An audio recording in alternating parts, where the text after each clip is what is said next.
Donc voilà. Donc là, vous êtes sur Donc, une ici... table chirurgicale. D'accord. Donc là, c'est une table d'opération. Hein. Donc on est sur du dur. C'est pas confort, mais bon, on y est. Là, vous avez... Je pense que c'est pour plus le transport, enfin, pour faciliter le transport. Non, c'est opération directement dessus, c'est ça. Non, non, bon. Mais ce que je veux dire, c'est qu'en fin de compte, comme on est censé bouger l'hôpital très rapidement, alors c'est une table d'opération pliante, rapide. C'est ça. Mais par contre, on opère vraiment là-dessus. Oui, bien sûr. Et tu as la lampe. Ici, d'accord. D'hôpital. Mais du coup, comme il n'y avait pas d'électricité, comment ça se passait? Elle peut être sur un groupe aussi. Un groupe à hydrogène. Un petit groupe, elle a une petite batterie. D'accord. Et il existe des filtres en fait sur les verres. Tu as le filtre bleu. Souvent, c'est le bleu dans les hôpitaux. Bien sûr. Donc, tu vois, tu as des filtres. Et en fait, tu peux comme celle que tu as maintenant, souvent, le médecin, le dentiste, le dentiste, il achète son banc avec le. Oui, puis c'est le néon, confort, tout. Voilà. Tout est par bouton. Là, c'est tout manuel, mais tu as tout. Et là, par contre, là, on est vraiment sur du dur. C'est-à-dire qu'en fin de compte, c'était pas très confort. Mais par contre, c'était vraiment plus facile à ranger. C'est portatif. Hein. C'est portatif, tout est portatif. Ouais. Voilà, c'est ça. C'est ce que je voulais savoir, du coup. Parce que du coup, si on avait voulu vraiment que ce soit confort, on serait vraiment sur quelque chose de plus, comment dire, sophistiqué. De plus sophistiqué, surtout qui soit moins pratique, moins ergonomique en fin de compte à transporter. Là, on est vraiment sur du pliage rapide. C'est du brut. Hein. Bien sûr. Voilà. C'est comme par la suite ici. Alors là, on a, on va dire, une servante de médicaments, de bandages ou quoi. Et en fait, la planche ici, le pied que vous voyez là, le pied est rabattable. On rabat les deux pieds, tac, on baisse en étage, tac. Et en fait, ça fait juste une caisse comme ça.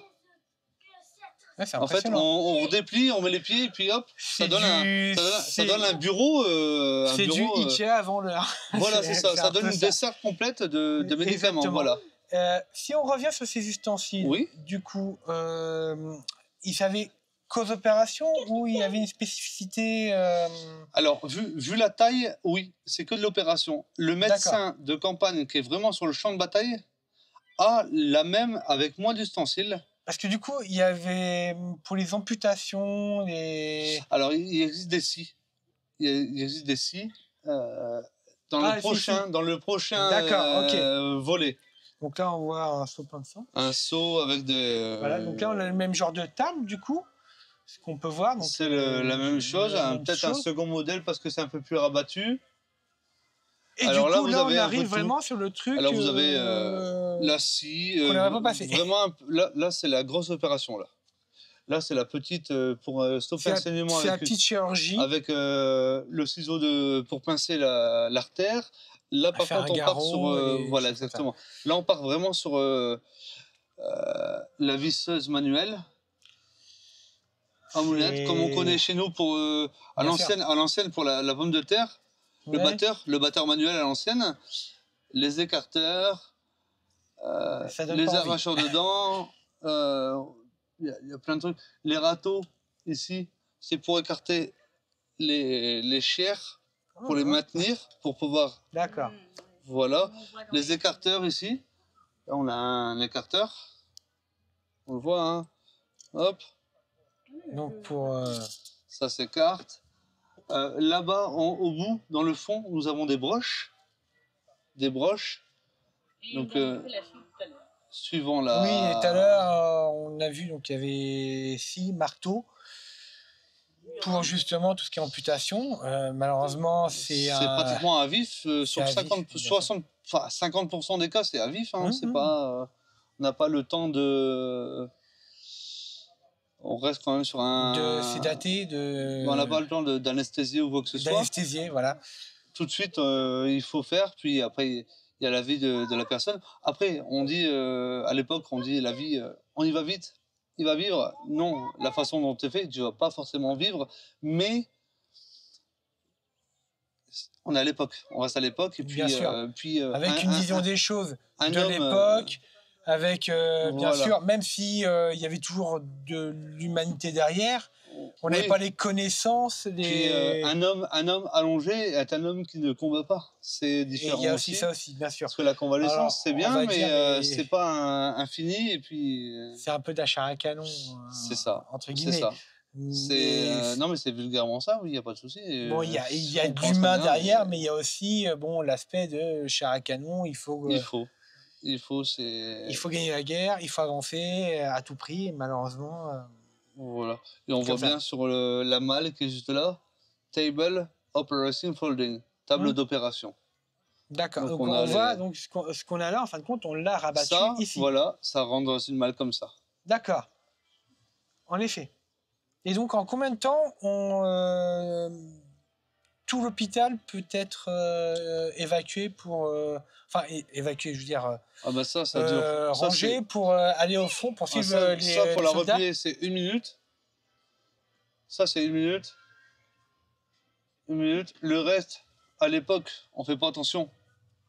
Maintenant, on fait attention parce que c'est les nôtres et puis voilà. Sinon, avant, les fioles, on prenait ce qu'on avait de l'essentiel, le reste, on le laissait, puis à la limite, on cassait les verres, on s'en fout. En 20 minutes, on bougeait. La tente là, ici, en 20 minutes, ça part. Je prends le poteau, je tire le deuxième, hop, la toile est là, hop, hop, hop. On remplit et on s'en va. Décampe. Oui, 20, allez, 30 minutes, on part. D'accord. 30 minutes, on part. Pas impressionnant. 30 minutes, on part, c'est parti. Quand on voit, il y a donc les barges de débarquement, donc les Landing Craft Assault. Oui.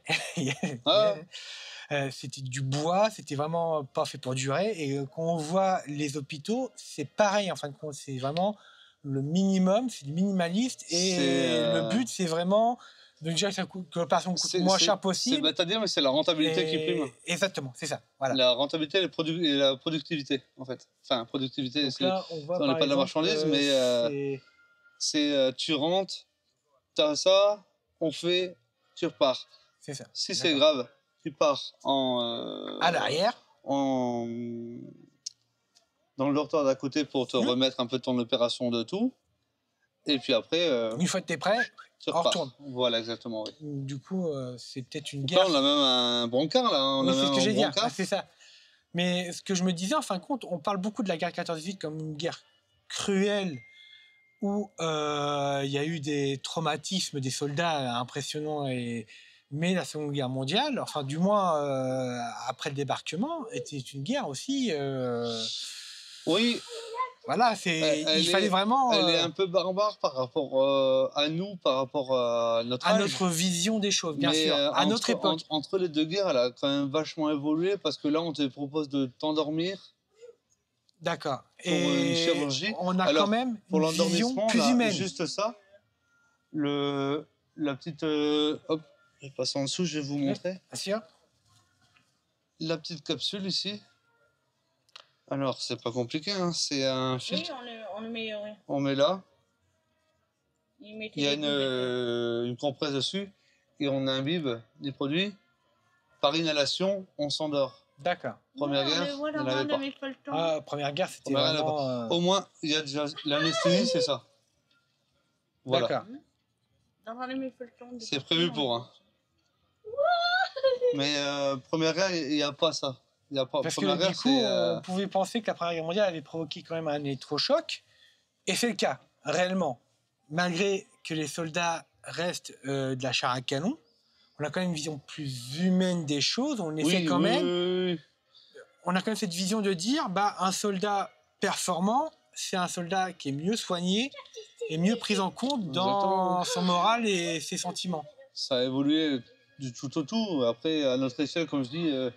À l'heure actuelle, on se dit, ça reste quand même barbare, mais pour eux, ils n'ont pas connu notre époque. Je répète qu'il n'y a quand même que 20 ans qui séparent les deux guerres. Voilà, ouais. Donc, mais l'expérience de la première donne l'expérience pour la deuxième. Oui, bien sûr. D'accord. Comment ça? C'est parfait, on peut continuer. Là, on peut passer... Alors ça, c'est mon domaine, là.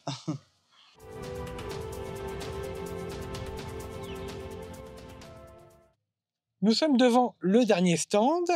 Et ce dernier stand, c'est quoi? C'est le service mortuaire. Donc, c'est la fin. C'est qu'on ne peut plus rien C'est faire. fini, voilà. Mais c'est aussi le plus important, c'est pour le premier maillon de la chaîne, pour le renseignement de la famille qui est aux États-Unis. Bien sûr. C'est le premier maillon. C'est-à-dire qu'en fin de compte, face aux catastrophes qu'il y a eu au début du XXe, donc le naufrage du Titanic, la Première Guerre mondiale, pardon, excusez-moi, où justement on avait des disparus, où on ne savait pas les reconnaître. Notamment, il y a aussi un événement à Paris, c'est l'incendie du bazar, notamment aussi. Oui. Et donc, tout ça, on a appris, et du coup, maintenant, on essaie d'identifier un maximum les soldats pour justement que les familles puissent faire leur deuil. C'est bien ça? Oui. Alors, à savoir une chose, qu'avant tous les accidents potentiels qu'il y a eu, le régiment que l'on représente aujourd'hui existe depuis la guerre de sécession aux États-Unis. D'accord. On sait vraiment très très loin. Ah oui, par rapport. Mais il n'y a que les Américains qui le faisaient. D'accord, donc voilà. on a... Le français a pris un peu dessus et le français l'a peut-être amélioré, que l'américain s'est amélioré sur le français pour en venir à ce qu'on a maintenant. Échange. Voilà. Mais le régiment qu'on représente maintenant, c'est les guerres de sécession complètement. Version Deuxième Guerre, maintenant. Il y a eu la guerre de sécession. Hein. Ouais. Il y a eu la Première Guerre mondiale, en partie, parce que finalement, ça allait très vite quand ils sont rentrés en guerre. Ça allait très et après, vite la aussi. deuxième tout de suite. Et la Seconde Guerre. qui arrivait pratiquement peu de temps après, le temps de se remettre de la première, qu'on arrive à la deuxième. Et de ce coup-là, voilà. Donc, on est dans le quartier mortuaire. Donc, je vous laisse entrer pour voir surtout ici. C'est là le point névralgique de truc. Donc là, on est sur une carte du secteur actuel. Donc là, on est plus ou moins... Donc on voit Colvis-sur-Mer. Alors, le cimetière est là, actuel, que vous voyez. Donc on est un peu en haut, donc on doit être ici, plus ou moins, dans ce secteur-là. Alors, cette carte-là est éditée, c'est le dernier modèle édité avant le débarquement de Normandie. C'est la carte qui a été donnée aux officiers. Alors, c'est une reproduction, forcément. C'est le même modèle qui a été donné aux officiers pour conduire les troupes par la mer. Que ce soit... Il faut savoir, c'est que... Navy, armée, par la mer. Par rapport à Utah Beach a été très facile à prendre. Omaha Beach, c'est pas le cas. Oui. Omaha Beach, il y a eu énormément de pertes. Oui, déjà, Omaha, on l'appelle Omaha la sanglante. On recense entre 2500 et 3000 morts.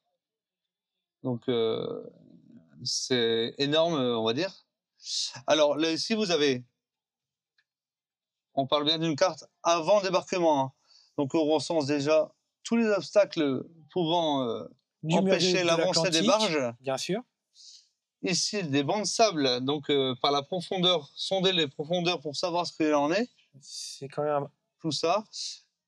C'est quand même impressionnant. On a bien la linéaire des rues, en fait, qui est fait. Les fortifications allemandes qui sont dessinées. Tout là, ici. Et post-débarquement, donc le service mortuaire, post-débarquement, il intervient le jour J, mais quelques heures après, sur la deuxième vague, souvent. D'accord. C'est pour ça que vous remarquerez que je suis équipé d'un pistolet, car on intervient en zone de combat, déjà. Donc, ça va très très vite. On n'est pas encore dans un front stabilisé. On est même pas à jour plus autant, on est à H plus autant. D'accord. On est à H plus 2-3 heures. On intervient pour vraiment tout de suite recenser, se renseigner les disparus et sur les cadavres et tout, recenser, ramener vers ce qu'on peut, qui est plus sécurisé. Donc on est vraiment dans... C'est pour ça qu'on est équipé d'un pistolet, parce qu'on est dans une zone... On intervient dans une zone de combat. Et pour tout ce qui est blessé, est-ce qu'on est dans ce cas de figure-là aussi? Blessé, c'est pas nous. C'est la Red Cross qui s'en occupe. Directement, c'est la Croix-Rouge. Et du coup, ils interviennent vraiment beaucoup plus tard. Non, parce que tu as, tu as des médecins par compagnie. D'accord. Ah oui, donc c'est déjà, oui. Voilà. Par base de débarquement, tu peux avoir une compagnie. Et dans cette compagnie, tu as un médecin, 2 médecins. Un opérateur téléphonique. Dédié à ça. Okay. Par contre, si à côté, une autre compagnie demande un médecin, le devoir est d'y aller. Bien sûr. Comme le devoir est de soigner l'Allemand qui est en train d'agoniser, peut-être, je vais le soigner. Okay. Voilà. Nous, on est vraiment le blessé. On arrive un petit peu après le blessé, en fait. Il est trop tard. Nous, on récupère. Oui. On récupère, on identifie. On vient la plaque. On fout tout sur les registres. On prend les sacs mortuaires. Donc, sur le sac, tu mets le nom, prénom, matricule. Tu es en action. Tu es où? À quel hôpital était recensé? Toutes les informations qui peuvent être propres à lui. Alors dedans on met potentiellement une Bible qu'il avait dans sa poche, une Bible, une photo de sa femme, ses enfants, alliance, bague, tous ses effets personnels, jeu de cartes personnel qu'il avait dans sa poche. En fait, tout ce qu'il avait sur lui dans ses poches, on vide. Sauf la dog tag. La dog tag, on prend la deuxième. Donc la dog tag, elle est en 2 parties. Alors la première, elle est unie, et dessus s'attache encore une autre chaîne, et cette autre chaîne, on l'enlève, on l'attache au sac, ici. On l'attache au sac, comme ça, on sait à qui ce sac appartient, parce qu'il restera encore une plaque d'identification sur le défunt. D'accord. Voilà. Après s'ensuit, après ce recensement et cette identification, il se peut qu'on n'arrive pas à identifier non plus. Donc là, ça part un peu plus sophistiqué, et ça reste toujours dans notre unité. Là, c'est un peu de la médecine aussi, mais toujours dans notre unité, c'est le crâne peut-être, les dents, la dentition, la prise d'empreinte. Ce qu'on fait un petit peu actuellement, ce que fait la police. Le médecin légiste un peu. Exactement. La scientifique ou la criminelle, oui. Voilà. Mais c'est exactement ça, parce que avant de s'engager, la batterie d'examen de l'armée, empreinte, truc, on fait une similitude en fait. Ça ressemble, c'est ça, c'est lui. En fait, on est tellement dans une vague de soldats, en fin de compte, et ça peut être très compliqué. On peut croire que quelqu'un est décédé ou disparu, alors qu'en fin de compte, ce ne l'est pas. D'ailleurs, il y a eu beaucoup de, on va dire, pas de mensonges, mais il y a eu beaucoup de lettres envoyées aux familles disant votre enfant est décédé. On parle d'un enfant parce que naturellement, c'est toujours l'enfant qui part le plus jeune, les parents restent aux États-Unis. Il y a eu beaucoup de lettres envoyées en disant votre enfant est mort au combat en héros parce qu'il a dévoué au combat. Et finalement, c'était pas lui en fait. Il y en a eu beaucoup. Et donc après l'identification, donc on a identifié la personne décédée. S'ensuit un rapport qui se fait de ce coup-là par l'officier à la machine à écrire. Donc sur ce type de format. Sur ce type de format. Je sais pas si tu vois bien. Parfait. Voilà. Ça s'ensuit envoyé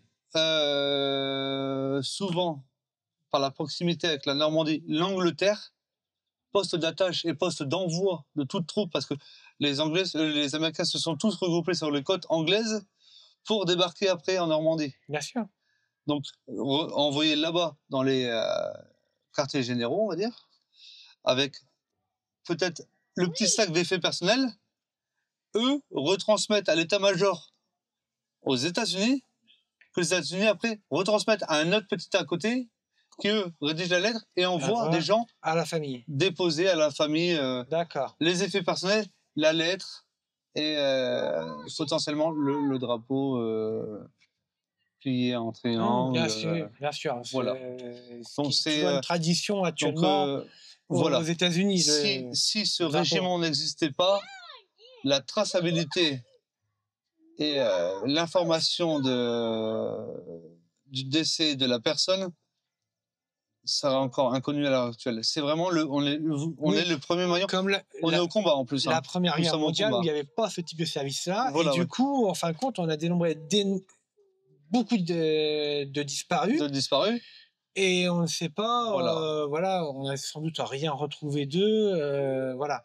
Et vraiment, voilà. là, on est vraiment là, sur ici, quelque on est chose... sur le premier maillon parce qu'on est, comme je dis, D'accord. on porte l'arme, on est en première ligne de front, on est le premier maillon, En fait, on premier communique, métier, eux, ils font soldat. ce qu'ils font derrière après.